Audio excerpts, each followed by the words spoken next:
ಅದರ ಜೊತೆಗೆ ಈ ಶವಗಳನ್ನು ಹೂಳುವ ಕೆಲಸಕ್ಕೆ, ಅಂದರೆ ಅಧಿಕೃತವಾಗಿ ಸಿಕ್ಕ ಶವಗಳನ್ನು ಹೂಳುವ ಕೆಲಸಕ್ಕೆ ಈತನನ್ನು ಬಳಸಿಕೊಳ್ಳಲಾಗ್ತಾ ಇತ್ತು ಅನ್ನೋದೊಂದು ವರ್ಷನ್ ಇದೆ. ಆಯಿತು, ಆಮೇಲೆ ಅದೇ ನಿಜ ಆದರೆ ಆ ಶವಗಳು ಅನುಮಾನಾಸ್ಪದವಾಗಿ ಸತ್ತಿದ್ದು ಅಂತ ನಿನಗೆ ಯಾಕೆ ಅನ್ನಿಸ್ತು? ಅಯ್ಯೋ ತಗಡೆ, ಯಾಕಪ್ಪ? ಯಾವ ಸ್ಥಿತಿಯಲ್ಲಿದ್ದವು ಆ ಶವಗಳು? ಪೊಲೀಸ್ ಪ್ರಕ್ರಿಯೆ ಅನ್ನೋದೊಂದಿರುತ್ತೆ. ಈಗ ಎಲ್ಲೇ ಒಂದು ಅನುಮಾನಾಸ್ಪದ ಶವ ಸಿಕ್ಕರೂ ಕೂಡ ಪೊಲೀಸರಿಗೆ ಮಾಹಿತಿ ಕೊಡ್ತಾರೆ, ಪೊಲೀಸರು ಮಹಜರ್ ಮಾಡ್ತಾರೆ, ತಗೊಂಡು ಹೋಗಿ ಪೋಸ್ಟ್ ಮಾರ್ಟಮ್ ಮಾಡಿಸ್ತಾರೆ, ಮಾರ್ಚುರಿಯಲ್ಲಿ 10 ದಿವಸ ಇಡ್ತಾರೆ ಅದನ್ನು. ಹುಚ್ಚ, ಲೂಜು, ನಿಂಗೆ ಬ್ರೈನ್ ಇದೆಯಾ ಇಲ್ವಾ? ಫಸ್ಟ್ ಆಫ್ ಆಲ್ ಈಗಿನ ಕಾಲದಲ್ಲಿ ಟೆಕ್ನಾಲಜಿ ಮುಂದುವರೆದಿದೆ. ಶವದ ಫೋಟೋ, ಅದರ ಮೇಲಿನ ಗುರುತುಗಳು, ಯಾವ್ದಾದ್ರು ಹಚ್ಚೆ ಇದೆಯಾ, ಅಕ್ಕಪಕ್ಕದಲ್ಲಿ ಬ್ಯಾಗ್ ಸಿಕ್ಕಿದೆಯಾ, ಏನೋ ಒಂದು ಏನೇನು ಸಿಕ್ಕಿದೆ, ಮೈ ಮೇಲಿನ ಬಟ್ಟೆ ಯಾವ ಥರ ಇತ್ತು, ಅಂದಾಜು ವಯಸ್ಸೆಷ್ಟು, ಅದನ್ನೆಲ್ಲ ಮಾಡಿ ವಾಟ್ಸಪ್ನಲ್ಲಿ ಕಳಿಸ್ತಾರೆ. ಹಿಂದಿನ ಕಾಲದಲ್ಲಿ ಇದು ಯಾವುದು ಅವಕಾಶಗಳಿರಲಿಲ್ಲ, ಎಲ್ಲ ಸ್ಟ್ರೇನಿಯಸ್ ಕೆಲಸ ಆಗಿತ್ತದು. 10 ದಿನಗಳ ಕಾಲ ಕಾಯ್ದು ಯಾರೂ ಬರದೆ ಹೋದರೆ ಇದೊಂದು ನಿರ್ಗತಿಕ ಶವ, ಅನಾಮಧೇಯ ಶವ ಅಂತ ಹೂಳುವ ಪ್ರಕ್ರಿಯೆಯನ್ನು ಮಾಡಲಾಗ್ತಾ ಇತ್ತು. ಅರ್ಥ ಆಯ್ತು ಅನ್ಸುತ್ತೆ. ಪೊಲೀಸ್ ಸ್ಟೇಷನ್ನವರು ಪಂಚಾಯತಿಗೆ ಹೇಳ್ತಿದ್ರು, ಇಂಥದ್ದೊಂದು ಶವವನ್ನು ಹೂಳೋ ಪ್ರಕ್ರಿಯೆ ನೀವು ಮುಗಿಸ್ಬೇಕು ಅಂತ. ಎಲ್ಲವೂ ಆನ್ ರೆಕಾರ್ಡ್ ಇರ್ತಿತ್ತು. ಪಂಚಾಯತಿಯಲ್ಲಿ ಏನು ಹೆಣ ಹೂಳೋದಕ್ಕೇನು ಪರ್ಮನೆಂಟ್ ಎಂಪ್ಲಾಯೀಸ್ ಇಟ್ಕೊಳ್ಳೋದಕ್ಕಾಗತ್ತಾ? ಅವ್ರು ಯಾರು ಸಿಗ್ತಾರೋ ಅವ್ರಿಗೆ ಇಂತಿಷ್ಟು ದುಡ್ಡು ಅಂತ ಕೊಟ್ಟು ಅವ್ರ ಹತ್ರ ಉಳಿಸ್ತಾ ಇದ್ರು.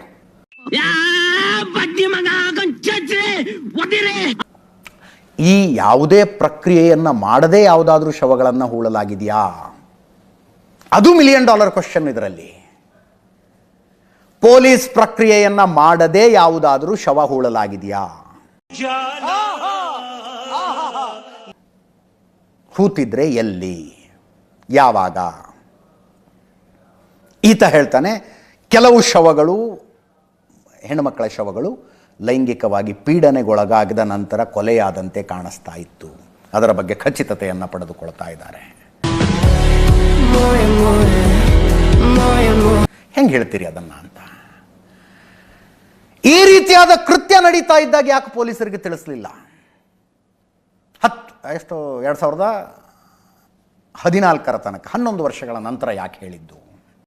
ಹೋಗಿರಿ ಕ್ಯಾಕರ್ಸಿ, ಅಲ್ಲಿಗೆ ಕೆರ ಕಿತ್ತೋಗಂಗೆ ಹೊಡೀರಿ.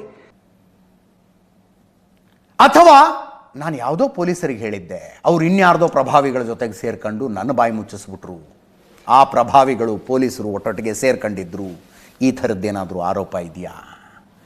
ಶವ ಹೂಳುವ ಸೂಚನೆ ನಿಮಗೆ ಯಾರಿಂದ ಬಂತು? ಇನ್ನು ಮದುವೆ ಆಗಿಲ್ವೇನೆ ನೀನು? ಅವನು ಹೆದರಿಸಿ ಹೂಳಿಸಿದ್ರ? ಯಾವ ವರ್ಷ, ಯಾವ ತಿಂಗಳು, ಅಂದಾಜು ಟೈಮ್ ಏನಾಗಿತ್ತು? ಏನಾದರೂ ದಾಖಲೆಗಳು, ಸಾಕ್ಷ್ಯಗಳೇನಾದರೂ ಇದೆಯಾ? ನಾವು ಮತ್ತೆ ಅಧಿಕಾರಕ್ಕೆ ಬರ್ತೀವಿ, ಬಿ ಕೇರ್ಫುಲ್. ಈಗ ಬಂದು ಈ ವಿಷಯದ ಬಗ್ಗೆ ದೂರು ಕೊಟ್ಟು ಮ್ಯಾಜಿಸ್ಟ್ರೇಟ್ ಮುಂದೆ ಹೇಳಿಕೆ ಕೊಡೋದಕ್ಕೆ ನಿಮ್ಮ ಮೇಲೆ ಯಾರ್ದಾರು ಒತ್ತಡ ಬಂತ? ಧರ್ಮಸ್ಥಳ ಬಿಟ್ಟು ಹೋಗಿದ್ದು ಯಾಕೆ? ಇತ್ಯಾದಿ ಇತ್ಯಾದಿ ಪ್ರಶ್ನೆಗಳನ್ನು ಭೀಮನಿಗೆ ಕೇಳಲಾಗಿದೆಯಂತೆ. ಸ್ವಾಮಿ, ನಮಗೂ ಬುದ್ಧಿ ಬಂದಿದೆ, ಯಾರು ಹೆಂಗಂತ ಬುದ್ಧಿ ಬಂದಿದೆ. ಅದರ ಜೊತೆಗೆ ಶಾಲಾ ಬಾಲಕಿಯ ಶವ ಅನ್ನುವ ಪ್ರಸ್ತಾಪವನ್ನು ಮಾಡ್ತಾನೆ ಈತ. 2010ರಲ್ಲಿ ಹೂತಿದ್ದೆ ಅಂತ. 2010ರಲ್ಲಿ ಶಾಲಾ ಬಾಲಕಿಯೊಬ್ಬಳ ಶವ ಬಂದಿತ್ತು, ಸ್ಕೂಲ್ ಬ್ಯಾಗ್ ಎಲ್ಲ ಇತ್ತು ಅಂತ. ಅದು ಪ್ರತ್ಯೇಕವಾಗಿ ಪ್ರಶ್ನಿಸಬೇಕಾದಂತಲ್ಲ. ನನ್ಗೆಲ್ಲೋ ಒಂದ್ ಕಡೆ ಡೌಟ್, ಎಲ್ಲಾ ತರ ವಿದ್ಯಾ ಕುಮಾರಸ್ವಾಮಿ ನೋಡ್ಬಿಟ್ಟಿದ್ದೀನಿ ನಾನು. ಅಂದರೆ ಪ್ರತಿಯೊಂದು ಹೆಣ ಹೂತದ್ದು ಕೂಡ ಥರೋ ಇನ್ವೆಸ್ಟಿಗೇಷನ್ಗೆ ಒಳಗಾಗಬೇಕು, ಅದರ ಬಗ್ಗೆ ಎರಡನೇ ಮಾತಿಲ್ಲ. ಆದರೆ ಸ್ಕೂಲ್ ಯೂನಿಫಾರ್ಮ್ನಲ್ಲಿ, ಸ್ಕೂಲ್ ಬ್ಯಾಗ್ ಸಮೇತ ಒಂದು ಹೆಣ ಇದೆ, ಇಲ್ಲೊಂದು ಸಮಸ್ಯೆ ಖಂಡಿತ ಇದೆ ಆಯಿತು ಅಂತ ಈತ ಹೇಳಿದಾಗ ಅದರ ಬಗ್ಗೆ ಪ್ಯಾರಲಲ್ ಆಗಿ ಪ್ರತ್ಯೇಕವಾದಂಥ ಸೀರಿಯಸ್ ಇನ್ವೆಸ್ಟಿಗೇಷನ್ ಒಂದಾಗತ್ತೆ. 2010ರಲ್ಲಿ ಆ ರೀತಿಯ ಮಿಸ್ಸಿಂಗ್ ಕೇಸ್ಗಳು ಯಾವುದಾಗಿತ್ತು ಅನ್ನೋದ್ರಿಂದ ಈ ತನಿಖೆ ಶುರುವಾಗತ್ತೆ. ಏನು ಹೇಳಕ್ಕೂ ಒಂದಿದೆ ಬಾಯಿ ಇದೆ ಅಂತ ಏನು ಬೇಕಾದೇನು ಬೇಡದ? ಯಾವುದಾದ್ರೂ ಶಾಲಾ ಬಾಲಕಿ ಶಾಲೆಗೆ ಹೋದಂಥವಳು, ಯೂನಿಫಾರ್ಮ್ನಲ್ಲಿ ಹೋದಂಥವಳು ಮಿಸ್ ಆಗಿದ್ಲಾ? ಮಿಸ್ಸಿಂಗ್ ಕೇಸ್ ಎಲ್ಲರೂ ದಾಖಲಾಗಿದೆಯಾ?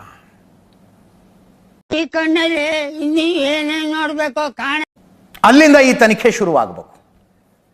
ಅದರ ಬಗ್ಗೆ ಪ್ರತ್ಯೇಕ ಪ್ರಶ್ನಾವಳಿಯೊಂದನ್ನು ಮಾಡಿದಾರಂತೆ. ಯಾರ ಸೂಚನೆಯ ಮೇರೆಗೆ ಆ ಹೆಣ ಹೂತ್ರಿ?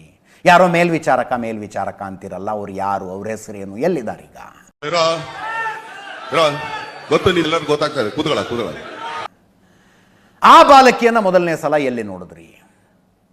ದೇಹ ಸ್ಥಿತಿ ಹೆಂಗಿತ್ತು? ಬಾಡಿ ಏನಾಗಿತ್ತು ನೋಡಿದಾಗ? ಗಾಯದ ಗುರುತುಗಳಿದ್ವಾ? ಎಲ್ಲೆಲ್ಲಿ ಗುರುತುಗಳಿದ್ವು? ನನ್ನ ಮಗನೇ, ನೀವೊಂದ್ ಕೆಲಸ ಮಾಡ್ರ, 2 ಮೊಳ ಹೂವ ತಗೊಂಡು 1 ಡಜನ್ ಬಳೆ ತಗೊಂಡು ಎಲ್ಲ ನೀಟಾಗಿ ಪೊಣ್ಸ್ಕೊಂಡ್ಬಿಟ್ಟು 9 ಕೂತಾರ ನನ್ ಮುಂದೆ ಬಂದು ಪೋಸ್ಟ್ ಕೊಟ್ಕೊಂಡು ನಿಂತ್ಕೊಂಡ್ಬಿಡಿ. ಶವ ಹೂಳುವಾಗ ನಿನ್ನನ್ನು ಹೊರತುಪಡಿಸಿ ಬೇರೆ ಯಾರಾದರೂ ಇದ್ರ? ಸ್ಕೂಲ್ ಬ್ಯಾಗು ಅಂದ್ರೆ ಒಳಗೆ ಏನಾದ್ರು ಏನಿತ್ತು ಅನ್ನೋದನ್ನೇನಾದ್ರೂ ನೋಡಿದ್ಯಾ?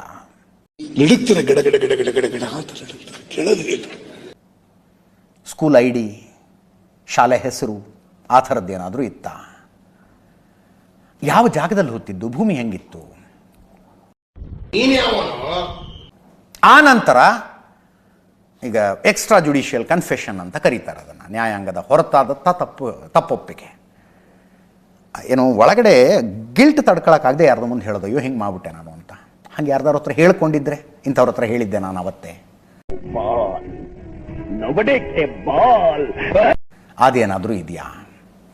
ಆ ಶಾಲಾ ಬಾಲಕಿಯ ಪ್ರಕರಣದ ಬಗ್ಗೆ ಎಲ್ಲರೂ FIR ಆಗಿತ್ತು, ಮಿಸ್ಸಿಂಗ್ ಕಂಪ್ಲೇಂಟ್ ಆಗಿತ್ತು, ಏನಾದ್ರು ಮಾಹಿತಿ ಇದೆಯಾ? No comments. ಇಲ್ಲ. ಅಂದಾಜು ಯಾವ ತಿಂಗಳು? 2010 ಇಸ್ವಿ ಆಯಿತು. ಯಾವ ತಿಂಗಳು, ಯಾವ ಡೇಟು? ಈ ಎಲ್ಲ ಪ್ರಶ್ನೆಗಳನ್ನು ಕೇಳಿ ಉತ್ತರಗಳನ್ನು ಪಡೆದುಕೊಳ್ಳಲಾಗಿದೆ.